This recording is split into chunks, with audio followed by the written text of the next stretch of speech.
Hai semuanya, Assalamualaikum warahmatullahi wabarakatuh. Apa kabarnya hari ini teman-teman? Semoga selalu sehat dan selalu dalam lindungan Allah Subhanahu wa Ta'ala. Amin amin ya robbal alamin.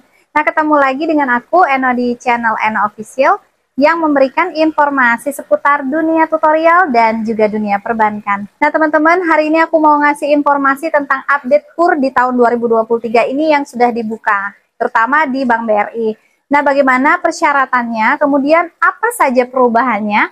Tapi sebelum itu jangan lupa untuk terus ngedukung aku ya dengan cara klik tombol subscribe, like, komen, serta tekan tombol notifikasi agar kalian tidak ketinggalan informasi-informasi terbaru aku lainnya. Nah, teman-teman semuanya, KUR BRI tahun 2023 ini resmi dibuka.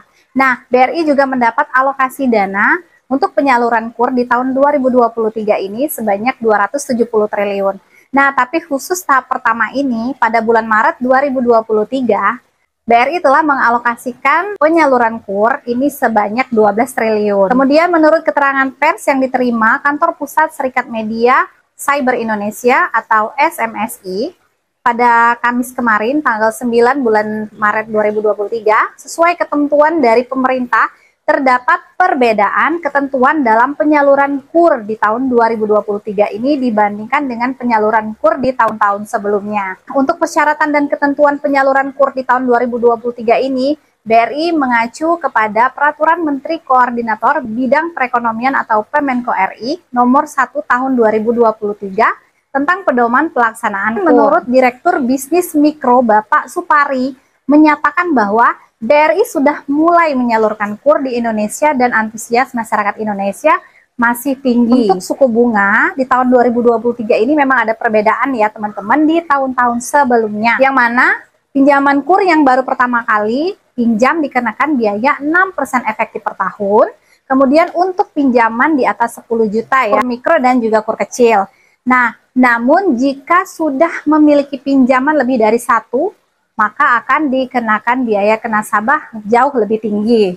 Bunga ini akan menjadi 7% pada saat pengambilan KUR yang kedua, kemudian lanjut lagi untuk pengambilan KUR yang ketiga naik menjadi 8% dan seterusnya. Teman-teman, bagi yang belum tahu persyaratan-persyaratan KUR, di sini KUR dibagi menjadi 3. Yang pertama KUR super mikro, yang kedua KUR mikro, yang ketiga KUR kecil. Nah, sebelum teman-teman ajukan pinjaman, boleh disimak persyaratan dan juga apa saja yang dikecualikan dalam pengajuan pinjaman KUR ini. Ini biasanya pinjaman di bawah 10 juta.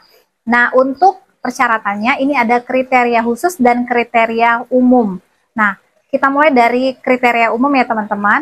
Untuk kriteria umum, yang pertama memang kalian harus belum pernah memiliki pinjaman KUR sebelumnya. Dan juga belum memiliki pinjaman, baik itu bentuk investasi maupun kredit modal kerja atau konsumsi kerjasama untuk keperluan rumah tangga, kemudian kredit skema atau skala ultramikro, kemudian pinjaman pada perusahaan atau layanan pendanaan bersama berbasis teknologi informasi atau perusahaan pembiayaan berbasis komputer atau digital.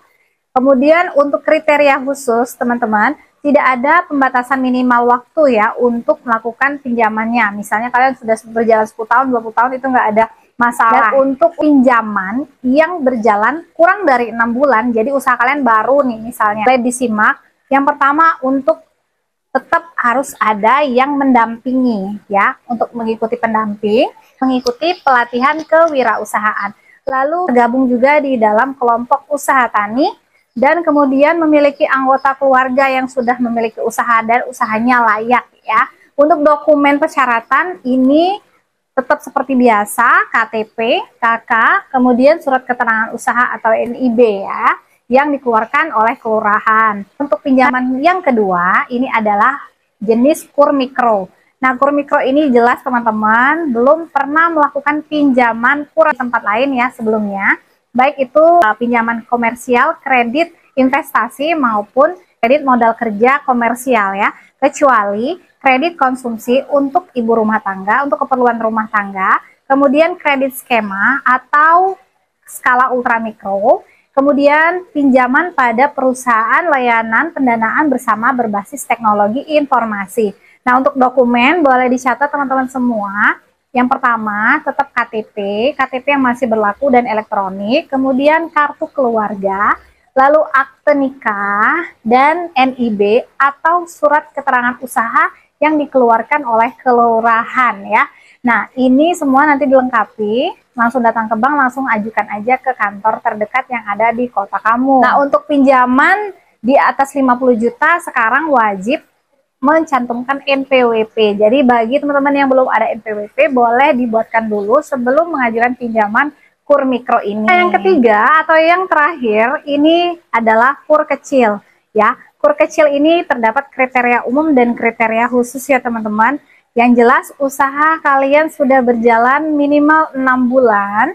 Kemudian belum pernah melakukan pinjaman kredit atau pembiayaan investasi ya seperti biasa. Jadi semua pinjaman KUR ini intinya tidak boleh melakukan pinjaman di tempat lain, baik itu berupa investasi, modal kerja komersial ya. Untuk pengecualiannya ini kredit konsumsi untuk keperluan rumah tangga, kemudian sama kredit skema atau skala ultramikro, dan pinjaman perusahaan layanan pendanaan bersama berbasis teknologi informasi. Untuk kriteria khusus dari pinjaman KUR kecil ini adalah teman-teman wajib ikut serta dalam program BPJS.